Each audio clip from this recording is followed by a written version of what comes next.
ইফালে বি বৰুৱা মহাবিদ্যালয়ত জুবিন গাৰ্গক স্মৰণ মহাবিদ্যালয়খনৰ প্ৰাক্তন ছাত্ৰগৰাকীক শ্ৰদ্ধাঞ্জলি মহাবিদ্যালয়খনতে এসময়ত পঢ়িছিলে জুবিন গাৰ্গে আৰু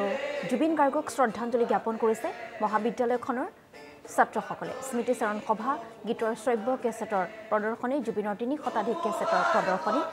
অনুষ্ঠিত হয় ভূপেন হাজৰিকাৰ প্ৰেক্ষাগৃহত এই অনুষ্ঠান আৰু সকলো একত্ৰিত হৈ ছাত্ৰসকল একত্ৰিত হৈ তেওঁলোকে মায়াবিনী ৰাতিৰ বুকুত গোৱা পৰিলক্ষিত হৈছে আৰু জুবিন গাৰ্গ আছিল বি বৰুৱা মহাবিদ্যালয়ৰ হোষ্টেলৰ ৯ নম্বৰ কোঠাত গতিকে আজিও সেই কোঠাটো খুব সুন্দৰকৈ সজাই পৰাই ৰাখিছে ছাত্ৰ সমাজে সজীৱ কৰি ৰাখিছে জুবিন গাৰ্গৰ স্মৃতিৰে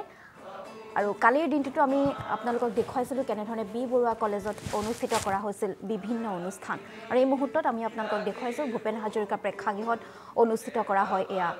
এক বিশেষ অনুষ্ঠান জুবিন গাৰ্গৰ যিসমূহ কেছেট সেই কেছেটসমূহৰ প্ৰদৰ্শনী কৰা হয় লগতে শ্ৰদ্ধাঞ্জলি জ্ঞাপন কৰে মৰমৰ শিল্পীগৰাকীক ছাত্ৰসকলে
একো নাই যেহেতু জুবিনদাৰ যি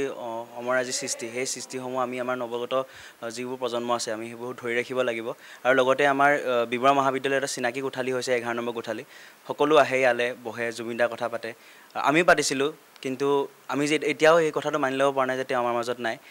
তেওঁ থাকিব সদায় থাকিব আমাৰ মাজত যিজন মানুহৰ গান শুনি আমাৰ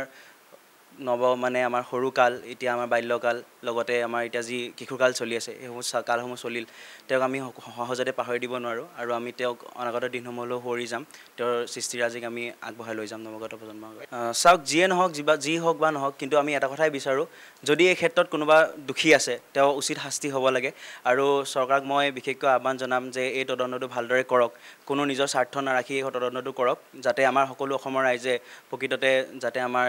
ন্যায়টো পায় সেইটোৱে বিচাৰিম কাৰণ সকলো ৰাইজে এতিয়া বৰ্তমান বিচাৰিছে জুবিনদাৰ ন্যায় চ' এই ন্যায়টো পাব লাগে আৰু আমি এই ক্ষেত্ৰত আমি সকলোৱে লাগিব আৰু তাকে ক'ম যে সকলোৱে আশাটো এৰি নিদিব লাগি থাকক যিটো উচিত সেইটো হ'ব লাগে সেয়াই ক'বলগীয়া কি আছে আমাক খালি ন্যায় লাগে আৰু ঘটনাটোক লৈ মানে এতিয়া আমিও কি ক'ম যিহেতু আমি এইটোৱে বিচাৰোঁ এতিয়া যাতে জুবিনে সকলোৱে মানে যি হৈ গৈছে সেইটো কাৰণে জাষ্টিছটো সোনকালে পাওক আৰু দোষীয়ে সেইটো শাস্তিটো পাওক আৰু সেয়ে আমিও সেয়ে আমাৰ মাজত জুবিনদা সদায় থাকিব আৰু আমিও তেখেতৰ গানসমূহ সদায় শুনি থাকিম